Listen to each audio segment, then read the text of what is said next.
Good evening, dear students. We are back with chemistry again, and we are continuing with electrochemistry, unit 3 of the NCERT textbook. Now, there is one small piece of advice that I have to all the students. Whatever lecture notes which are there on the board, whiteboard, that you please write and practice, because chemistry is a very volatile subject. Don't underestimate chemistry. You need to have thorough practice and you need to have the touch with that particular content. So once the lecture is over, copy down these notes and practice it at least 3 to 5 times. Recall it, write on your own. That's the only way of remembering all the theories. As far as calculations, numericals are concerned, you need to know the formulas, the theory, the concept, then only you will be in a position to calculate the numericals. Okay, so this is a kind and humble request. Hope during this pandemic which is prevalent right now in our city, hope you all are fine. Take care of yourself. Don't venture out. This is my advice to all my dear students. Okay, so yes, my dear students, we now continue. We start with now electrolytic conductance.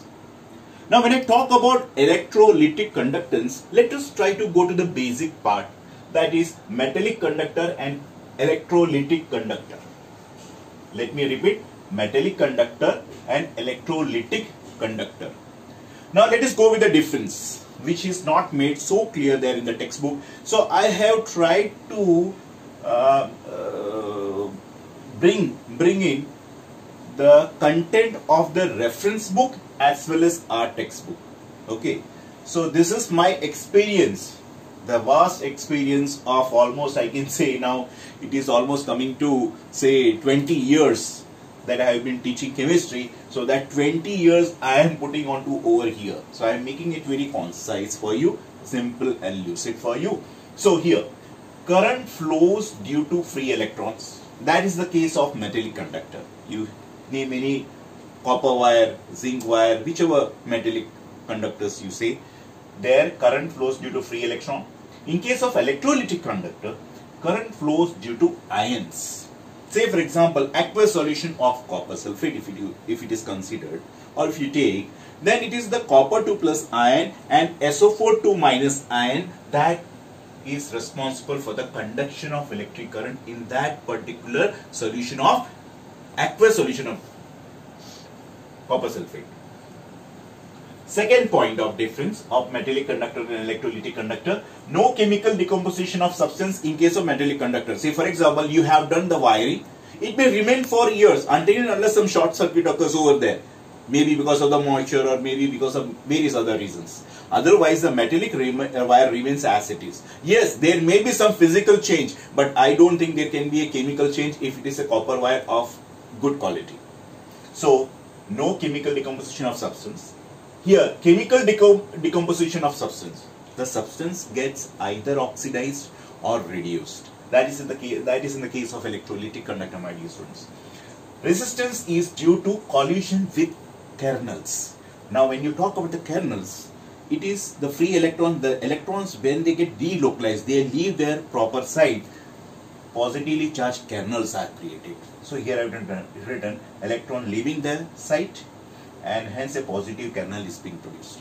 They are also responsible for the conduction of electric current. When you come to this part, resistance is due to interaction. Here the resistance is due to collision with the kernels. While in the case here, resistance is due to interaction. Interaction of what? There are 3 points, sub-points. Solid-solid interaction. So Na plus and Cl minus, they are the solute particles, constituent solid particles. There is interaction between them. Then you have got solute solvent particle interaction, that is sodium ion or Cl minus ion having interaction with the solvent, that is water. Similarly, the third point we have is solvent-solvent interaction. You have got water-water interaction. So one way if I say, it is a sort of viscous force. when the honey flows there, you can see there is a solvent-solvent interaction. There is viscous force that is acting. The liquid, say for example, if you say honey and if you take say alcohol and if you say take water, they may not have the same viscosity. So the viscous force also will vary. So it depends upon the solvent-solvent interaction. Now the next point of difference, resistance increases with increase of temperature. Resistance increases when temperature increases. Okay. So in the conduction of electric current, in the case of metallic conductor, when the temperature is increasing, naturally the resistance has to increase. So when the resistance increases, the flow of the current has to come down. Here it's the opposite. Resistance is actually decreasing when the temperature is increasing. Okay. Say concept for you to learn that when temperature is increasing in an electrolytic solution, the resistance is coming down. It is decreasing. Next, electronic conductance depends on nature and structure of metal as given in our textbook. Number of valence electrons per atom decrease with increase of temperature. That is already discussed. Similarly, conductivity of electrolytic, that is ionic solution, depends on nature of electrolyte added, size of ions, nature of solvent and its viscosity, concentration of electrolyte, increase with temperature. So these are some of the factors on which it depends, that is conductivity of electrolytic ionic solution. Now you have understood the difference between electrolytic conductor and metallic conductor. Let us go to general terms, my dear students. Barabar? So yes, chalu hone se pehle you should know these all things. That's right. Let us go to that general terms. First is resistance. You have already studied in your lower class. Resistance means obstruction to the path of flow of current.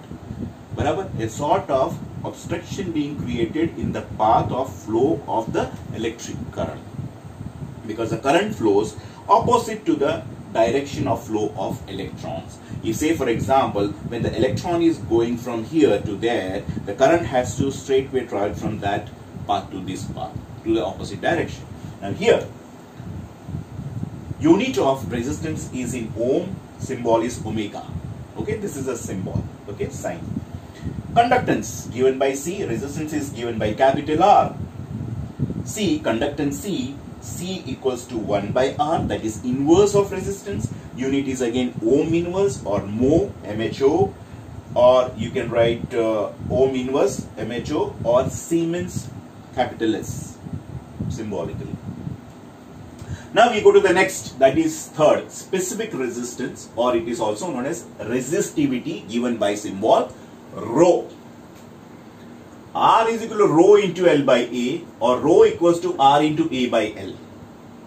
Ohm into meter square by M, because you know the unit of resistance has to be ohm. When you talk about area, here it will be meter square. When you talk about length, if it is measured in meter, it has to be meter, M. So ohm into meter square by M, so meter cancel, you get ohm into meter. But meter is such a vast distance. When you go for an electrolytic cell, my dear students, the distance is so small. So naturally the unit will come into centimeters. So instead of ohm into meter, you will have ohm into centimeter. Now for a given cell, you have area and length. What is this area and length? So this is your conductivity cell. Naturally, you will have the electrolyte in it.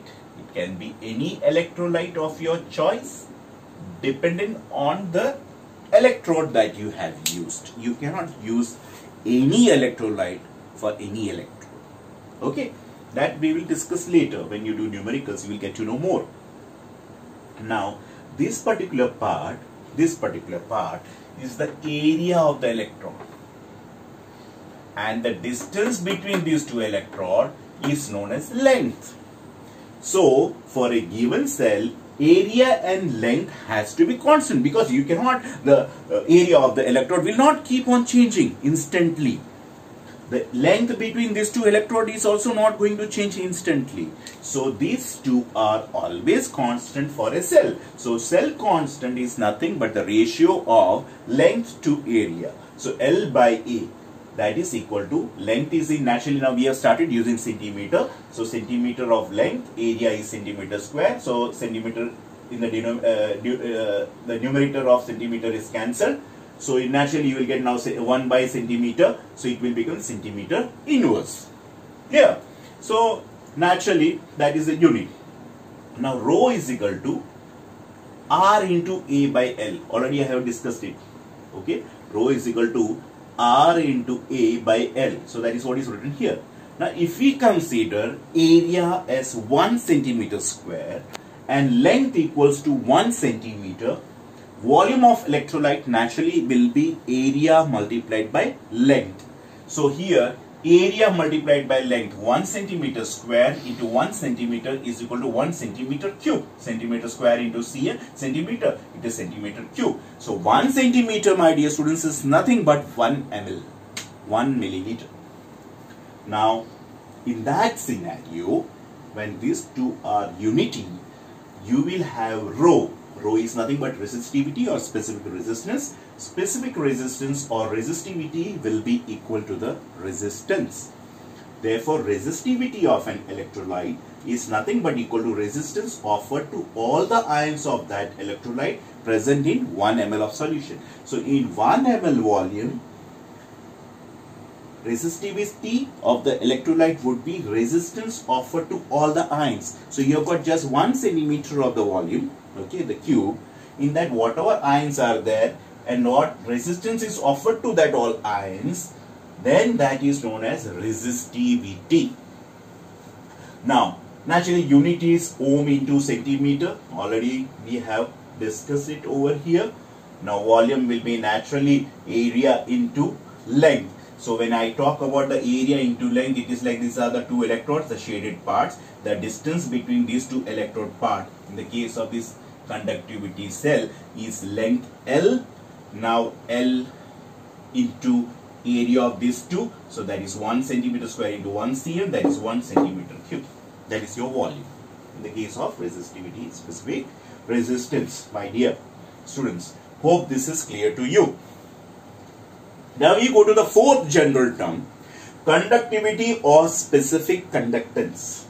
Now when you talk about conductivity, the symbol for that is a very beautiful symbol which I like, kappa. Okay, when you go down south, kappa is a tuberous root which is used. There are chips made out of this kappa. Okay, so that is rather a funny term if you go down south, especially into Kerala and some region of Tamil Nadu. So kappa, K is equal to inverse of resistivity, that is 1 by rho, that is a reciprocal of resistivity. So kappa is equal to 1 by rho. We know the equation of rho is R into A by L. So just inverse of that, reciprocal of that. So 1 by R into A by L, that is equal to 1 by R into L by A. That is nothing but equal to, you know, 1 by R is inverse of resistance. 1 by R is inverse of resistance, and that is nothing but conductance.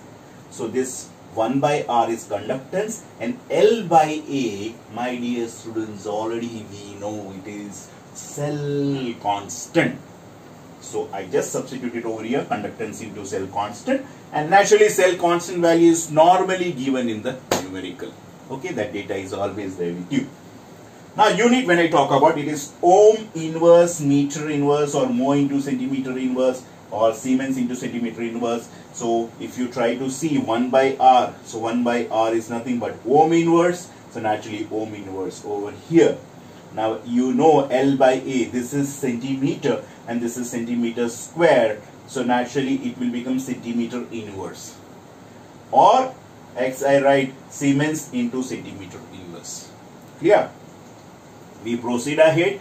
Conductance. Okay. K, that is conductivity or specific conductance. Conductivity or specific conductance is nothing again kappa. So kappa is conductance due to all the ions. present in 1 centimeter cube of electrolyte solution. So conductance due to all the ions present in 1 centimeter cube. 1 centimeter of cube is there. Whatever conductance is there due to the ions present in such volume is known as conductance. Is known as your kappa. Okay. So kappa is a conductance due to all the ions present in 1 centimeter cube, 1 ml of the electrolyte solution. So conductance is nothing but equal to kappa into volume. Clear? So that's the story. We go to the next term, that is molar conductivity, my dear students. So when I talk about molar conductivity, conductance due to all ions of that volume of electrolyte which contains 1 mole electrolyte. So it will be molar conductivity is equal to K into V. K, naturally that is kappa. So I can say not K exactly, it's the right way of telling is molar conductivity, capital lambda M. So, naturally it is a subscript equals to kappa into volume. Now when you talk about volume, you need to find what is volume in case of centimeter square, in case of centimeter cube. So here volume, we know molarity is equal to number of moles divided by volume in liter. Already we studied in 11th standard. Now number of moles equals to 1. Therefore molarity will be 1 by V. Now you take molarity here, molarity will come down. Volume will come here and molarity will come here. So volume in liter is equal to inverse of molarity. Or if I have to write volume in centimeter cube, that will be equal to volume in liter multiplied by 1000. Or other way around, if I want to write, it will be 1 by M into 1000, because we are converting volume from liter into centimeter cube, so that we can do the calculations and calculations becomes easier. So 1 by M into 1000. Substitute the volume in centimeter cube, that is 1000 by M over here. So in case of volume 1000 by M, so that value is substituted, so you get kappa into 1000 by M. Now when you talk about the unit, naturally molarity, it is mole per centimeter cube. As you go for kappa, you have seen already the unit of kappa. What is that? Mho into Siemens into centimeter inverse. So Siemens into centimeter inverse divided by mole per centimeter cube, or I can write Siemens into centimeter square into mole inverse. Okay, Cm square, because this will go up, so naturally it will be Cm square into mole inverse. Mole will go into the numerator, so naturally it will be mole inverse, and this will go into the numerator again, so -1 plus 3, so naturally it will be +2. So centimeter square into mole inverse. Now we come to the next topic, my dear students, that is naturally equivalent conductivity. Hope you are not dozing. Hope you are not sleeping. Okay. Same statement. Conductance due to all ions of that volume of electrolyte which contains 1 gram equivalent of electrolyte. So instead of 1 mole electrolyte, I write here 1 gram equivalent of electrolyte for equivalent conductivity. So naturally capital lambda small e equals to kappa into V. V the same story which is repeated over here.